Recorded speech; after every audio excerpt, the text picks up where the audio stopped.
Hi, good evening, brethren. I have two tracks before me. These are tracks that I've made, um, in the computer, and they're printed. Um, in this video, I want to talk about how to use gospel tracks. I don't know if you've ever used them. Maybe you have, maybe you haven't, or maybe you're a believer that's never evangelized the lost. Whatever the case may be.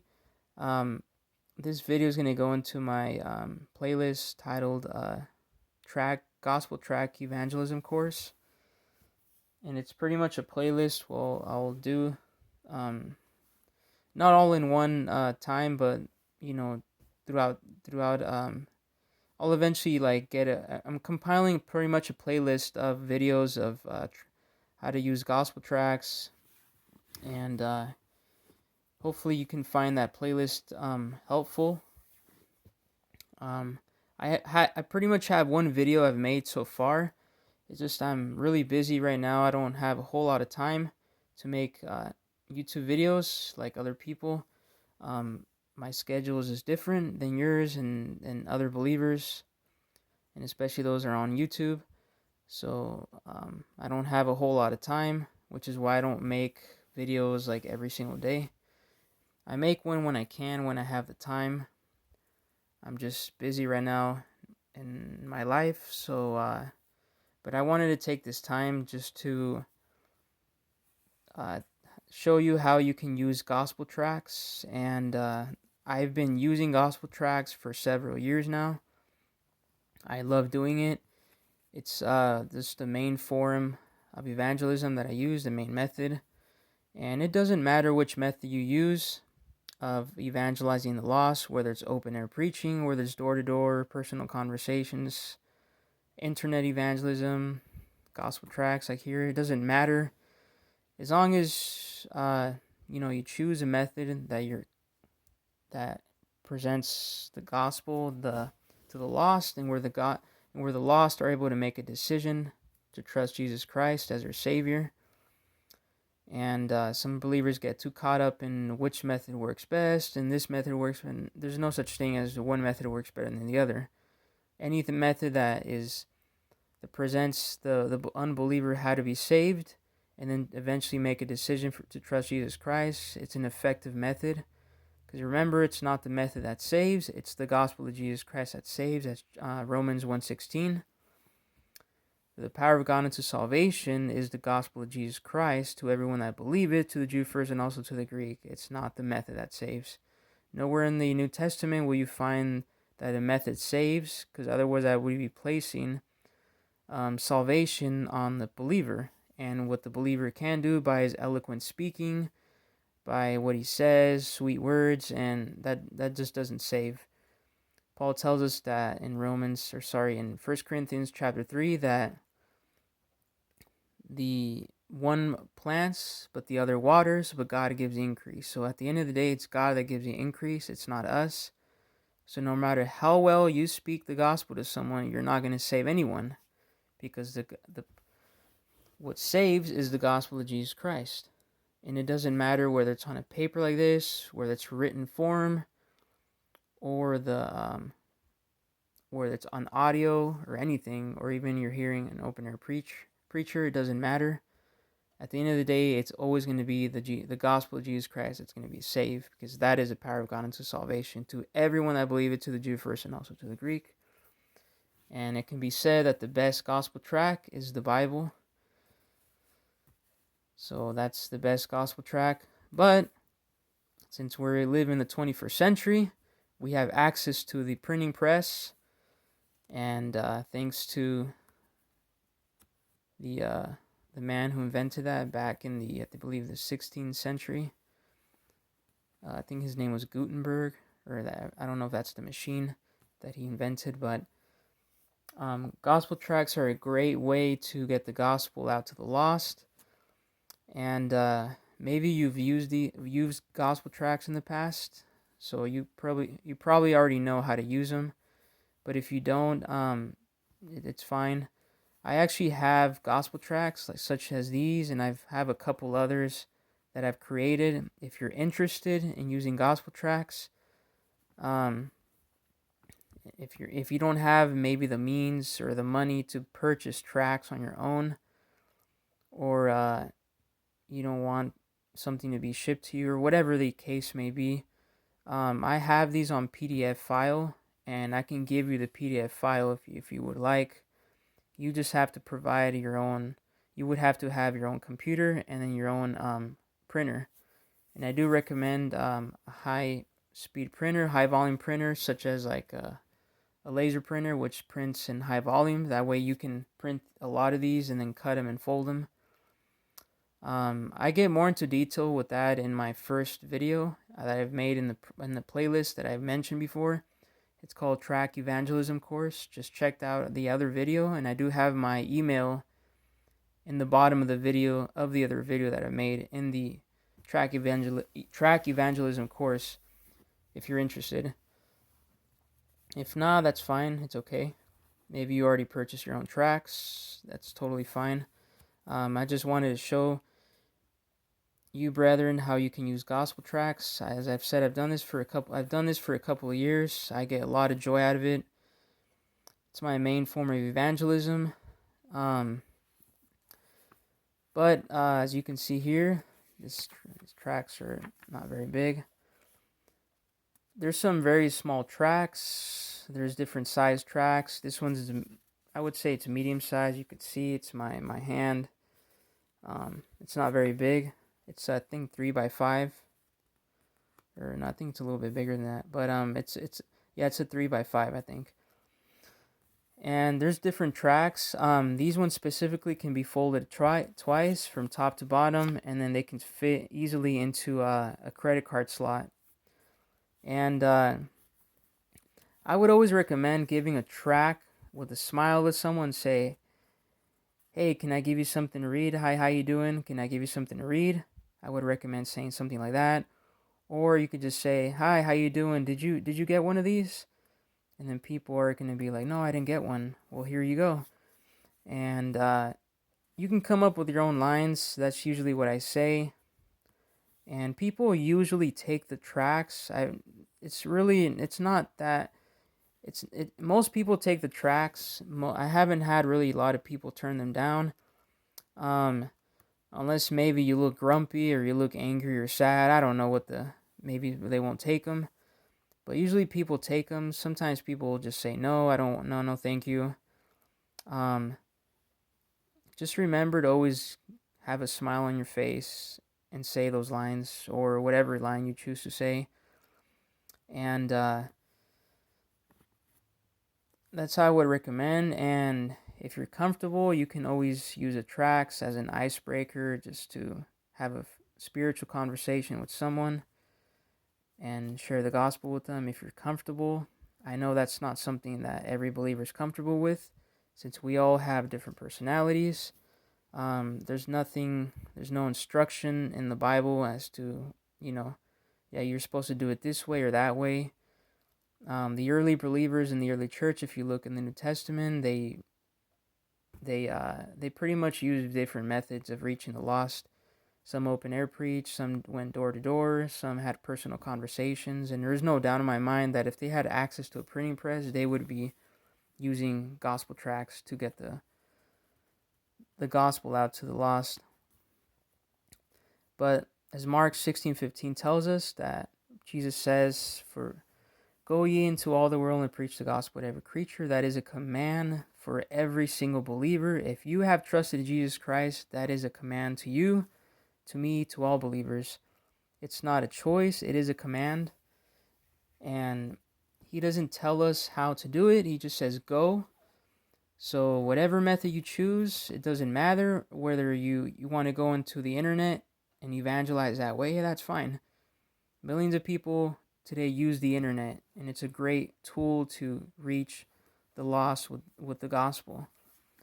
I've done internet evangelism in the past. I used to go to chat rooms and evangelize, have personal conversations with people in the chat rooms, and eventually turn those into spiritual conversations. Or you can use your Instagram or Facebook. I don't know. I don't have any of that stuff, so I wouldn't know how to tell you how to use that.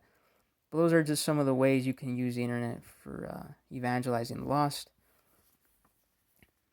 If you're more on the introvert side, like myself, maybe you can use some of these tracts and you can get the gospel out to the lost. I know it's not every believer's cup of tea, and to use gospel tracts, and that's fine. Just choose a method that you like and you're comfortable with, because it is a command for every believer. But tracts have a very, very powerful effect because they pretty much can go where you can't go. And you can leave a tract pretty much in someone's hand that you'll probably never meet in your life. And they'll read it maybe in their own time or right there on the spot. And they can trust Christ and they're saved. There are there's so many ways you can use gospel tracts. It's unbelievable how much you can use gospel tracts, so many different ways, and how to go about it by using them, and it's unbelievable. You can use it. There's so many ways. Obviously, I'm not going to present all the various ways you can use gospel tracts, how to use them. But some of the ways you can use gospel tracts, if you leave them in different places, is you can leave them in cars. That's one I love doing. Sometimes I'll go to large parking lots and just leave gospel tracts on people's cars. And sometimes, when I go to the grocery store, I'll leave a couple before I go into the store. I'll put some tracts on the cars. I'll maybe pull out, because I have gospel tracts in my car. You always want to be equipped when you have gospel tracts. I would recommend you to leave some in your car, just in case you go to the store. You can put a couple on. You can probably put a couple on your way as you go inside the store to the inside of people's cars, or on the cars. Sorry. Or you can give a couple to some people if you're comfortable. But they can be used many different ways, and that's just one of the ways you can use it. I personally leave the tracts. I put them where the door handle is, where they grab to open their door. Sometimes, obviously, there's like a little crevice there, a hole. I fold the tract like this, and I slip it onto the thing, the car door handle. And most cars have a car door handle, excuse me, where you can put a tract inside. Some of them don't have that type of handle, so they grab it from the bottom.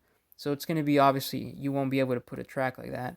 So what you do when the car door handle is like that, put the tract like this in the crevice in between the driver's door and the passenger's door. In that crevice, just leave it there.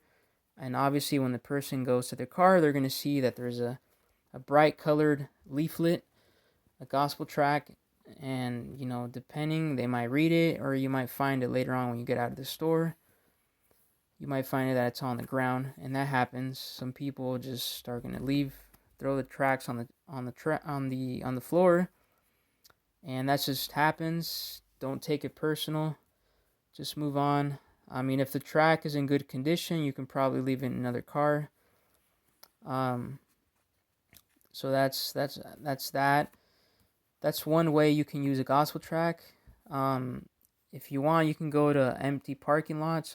Parking lots, such as maybe a theater, and you can take out a stack of tracts and just leave some, in the theater parking lot, because sometimes it'll be packed with a lot of cars, and you can leave them there, and then when the people get out from their movies, they realize that they have a tract right there in their car, and they can read it. Maybe they go home and they get saved when they trust Christ as their Savior. That's one way you can do it. And I personally like doing that. I love card tracking. It's one of my favorite things I like to do when using gospel tracts, or one of my favorite ways of using the gospel tracts is to card tracking.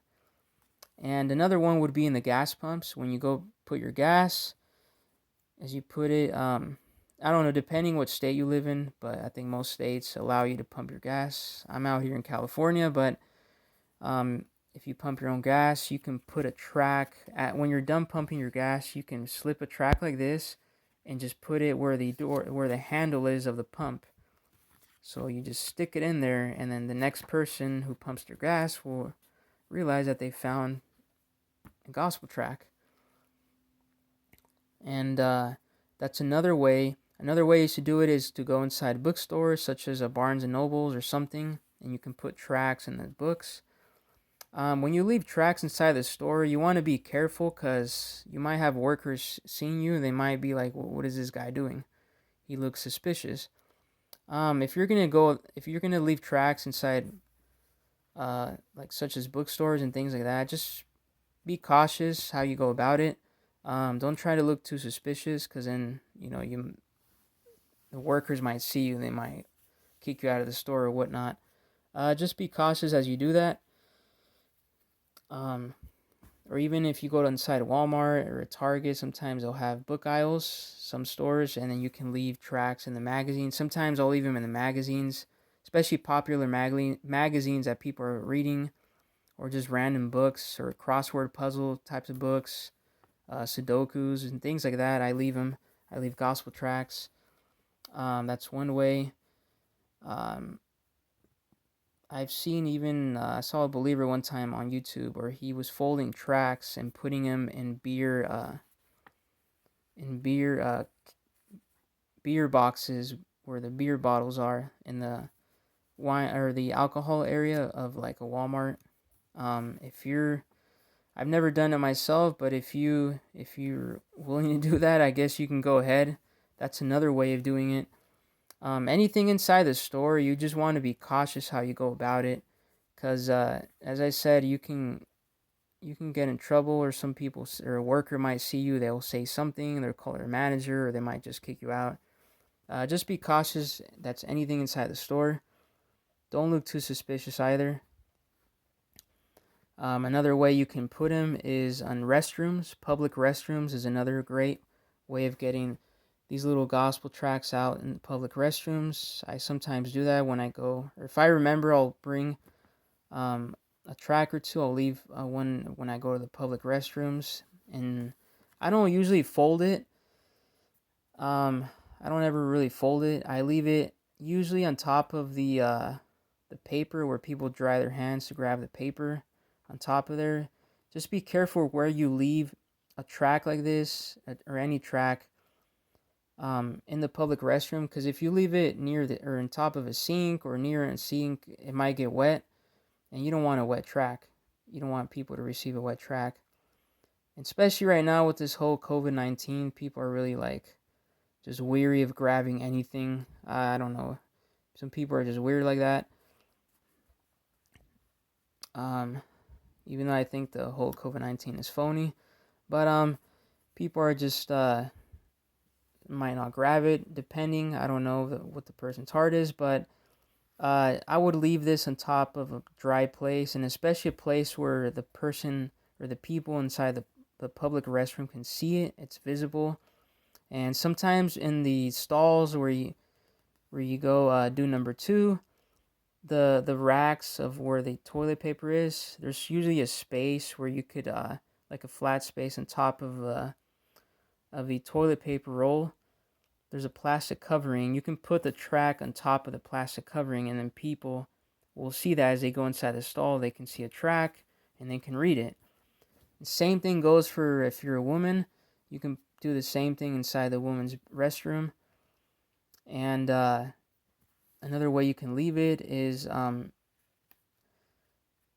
parks, in areas where there might be some traffic of people inside parks.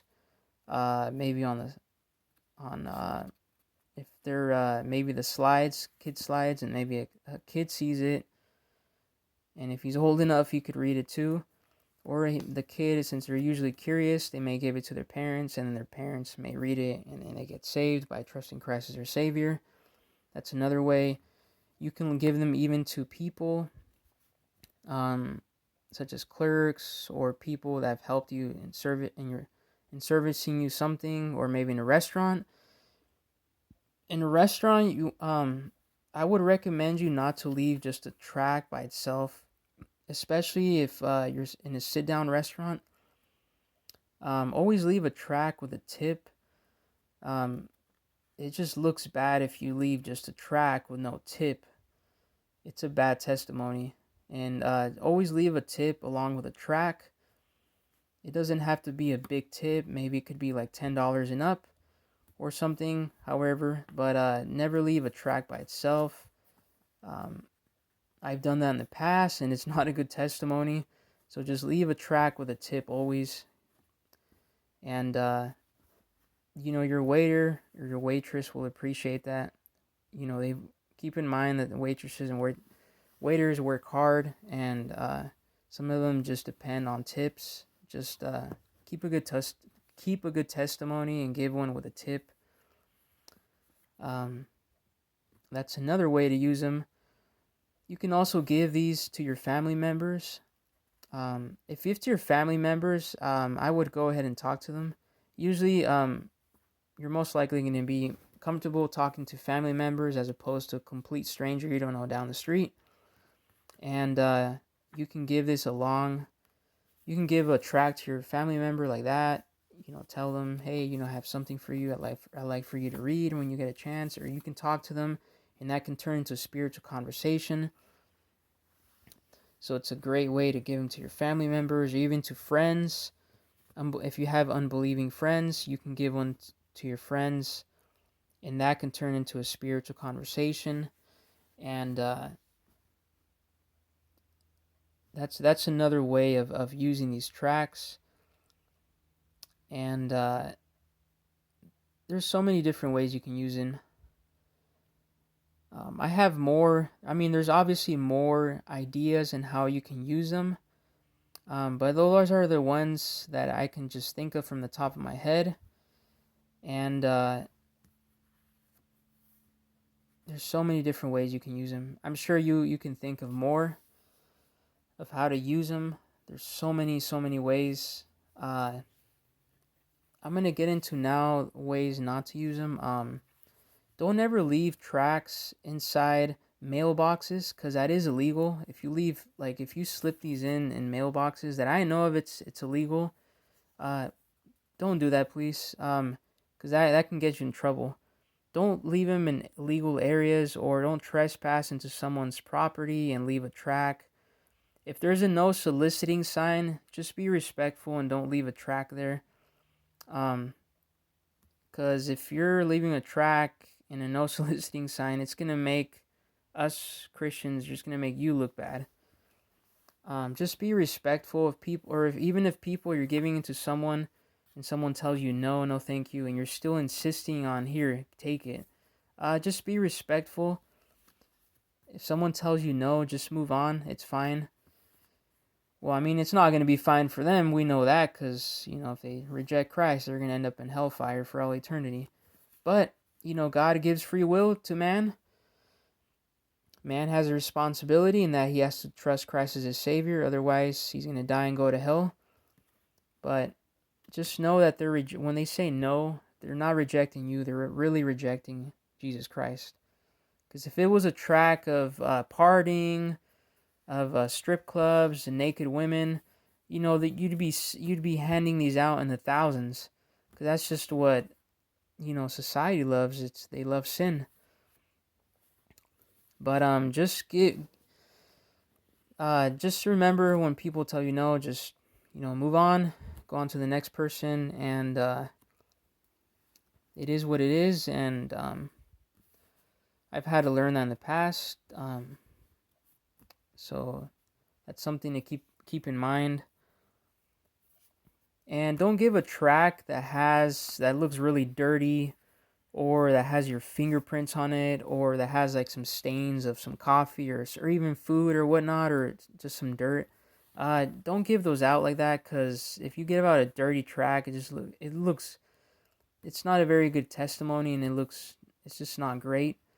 If someone gave me a tract of something and it had a bunch of stains and dirt on it, I would be grossed out. So remember when you give a tract, make sure it's clean. The corners aren't bent, or they're not like this or anything like that. Make sure that the corners are great and you're giving out a good quality tract that doesn't have any bent corners or anything like that. Just keep it clean. These look a little folded, as you can see, because they were in a stack that I've had tucked away in one of my drawers, along with a stack like that of tracts. So that's why they look folded, because of the rubber band was holding the track. So that's why it made that shape, that bent shape. But just keep that in mind.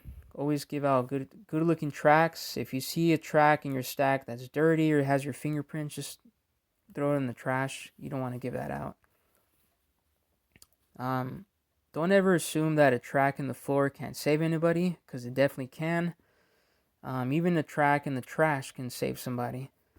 And most importantly, always remember that when you go out and giving out gospel tracts, or leaving them in different places, always want to pray for that stack of tracts or however, and that way people will be saved by reading a tract, because this is very most important work. It's a work of every believer, and Jesus said that the harvest is ready, but the laborers are few. There are very few laborers today. Most believers do not evangelize. It's a sad reality, but most believers do not. I would say maybe like 80% of believers don't evangelize. Most likely, in the person that you go to a local church meeting that you sit next to, most likely doesn't evangelize. And another thing is try to be active in evangelism. As you use tracts, try to be active. If you go to the store, just simply grab a little stack, usually I usually grab like 5 or 6, and I just leave them in the cars as I walk inside the store. I don't have the time to drop 100 or 200 in a parking lot, just because I'm pretty busy as it is in my schedule. So I try to evangelize. I try to leave tracts as I can, when I can. Even if it's just 1 or 2 tracts in a day, or if I go to a gas pump, put gas in the gas station or something like that, I'll leave a tract there, even if it's just 1 or 2. Sometimes there's days where I just leave 1 tract or 2, and that's fine when I go out. Or another thing you can give one to is someone, if you go to the drive-thru, if you go to a fast food place or maybe a Starbucks or any other